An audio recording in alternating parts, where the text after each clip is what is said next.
although I think about my own 2 kids, both college graduates, recent college graduates, who have yet been able to find jobs in their area. My son worked in restaurants, left because he really wanted to do something different, couldn't find a job back in restaurants.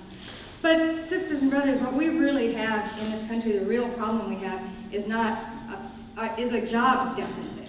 It's an infrastructure deficit. We have far too many people out of work. And I think the last election really showed us that that voters want shared prosperity. They don't want any more cuts. They don't want to go down this path of ever more resources up to the top and ever fewer for working people.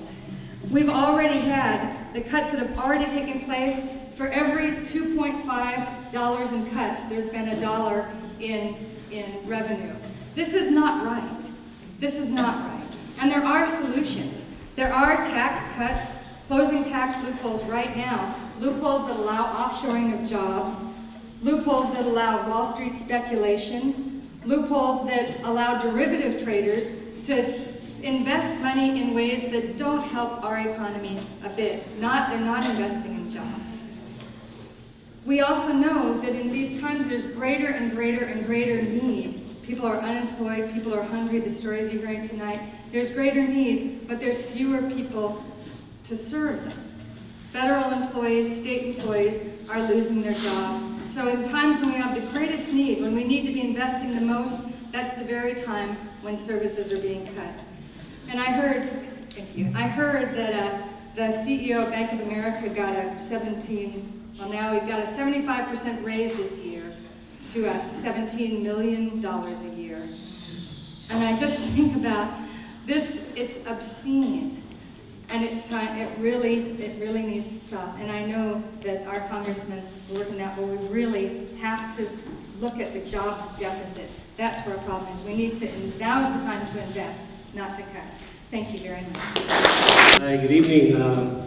My name is Michael Wu, and first of all, thank you for the organizers who put this together. I look around the room, I see a lot of my friends, so I think what I'm going to be telling you is probably no news to you, but here I go. My organization is Got Green, and we came together. We're a grassroots group based in Southeast Seattle, and we came together kind of in the summer of 2008, really encouraged by all of the talk about the new green economy. It was supposed to be triple bottom line, good for the planet, good for the economy, and a job generator. And I still believe that it can do that. But I want to tell a story about why Got Green kind of came together. Everybody vote. I put all my beans in, let's address this problem of poverty. Because almost everybody that I see that we work with in our community is really in dire straits.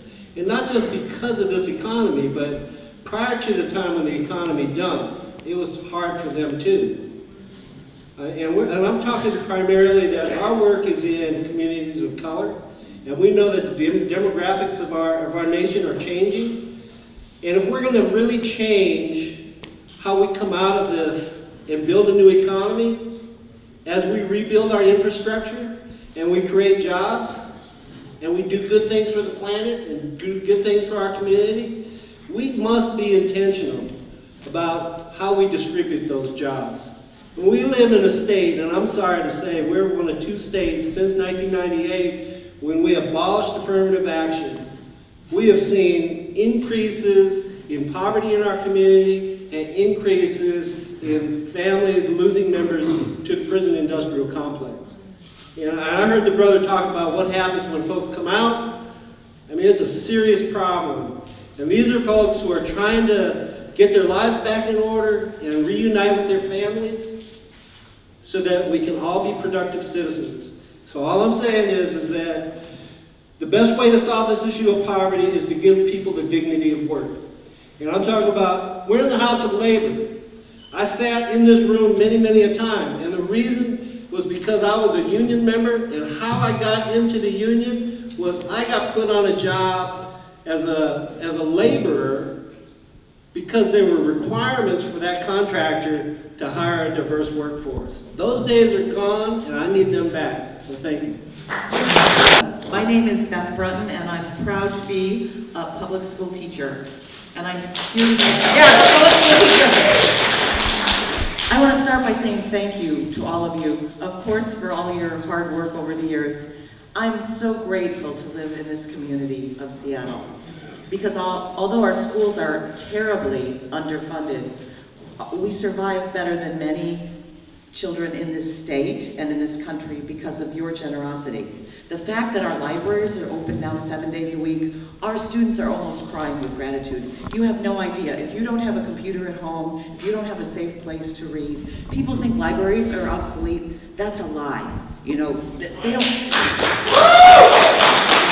You know, I gotta tell you something. Those libraries are so important to our children and teens, because it's a safe place, it's a warm place, a dry place. I hear rumors, oh, it's just for the homeless. That's a lie. It's for kids too.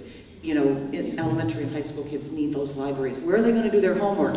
Where are they gonna, you know, study when the schools are closed? So I'm so glad when the libraries closed on Fridays, that was such a terrible, terrible thing, and nobody knew how terrible it was. And so anyway, thank you for the libraries, thank you for the community centers. When my kids have to leave school, they at least have a community center to go to. Oh, 1 minute left, better hurry up. So I'm just so grateful. You know what kids need to learn is more than me, the teacher and the school. We need those libraries, we need the community centers. They need to be ready to learn. My children I teach students who have had trouble in school or dropping out or failing because they didn't have health care. When you don't have dental care, you know what happens? Your teeth get infected and you get sick. And you just can't believe it. Kids with root canals and blood pressure problems that are 16 years old. Have you heard of that before? They asked me, do I have a blood pressure monitor? And they're 16 years old. So this is just terrible what we're doing to our young people. And what I've got to say is, they need health care. What David Bloom says, they need homes. They need, the most important thing they need is hope, because they're really feeling unwanted and unneeded. They can't get a job. So if I had to say what they need, 5 things: jobs, jobs, jobs, jobs, jobs. They're unexperienced and they have no connections, so they can't get a job. Without a job, they have no hope. Why should they bother going to school? Why should they bother learning? Their parents can't get a job, their brothers and sisters can't get a job. What do you think they're going to do with their lives? So I, of course, want money for more teachers, nurses, librarians, and I also want that Pentagon billions for jobs, paid internships for young people. When I was coming out of school, there was something called CETA, Comprehensive Employment Training Act, and VISTA, and you know, everybody could get a job out of school because there was all these kind of jobs. We need those jobs again, the first job out of high school or college. And my saddest kids are kids who can't do well enough to go to college. Those kids feel like their life is over. They've gotten the message from Bill Gates that if you're not in the 1% on those standardized stupid tests, you're no good. The other 99% deserve a wonderful life too. So let's hear it for the 100% of all of our students. So thank you. Thank you.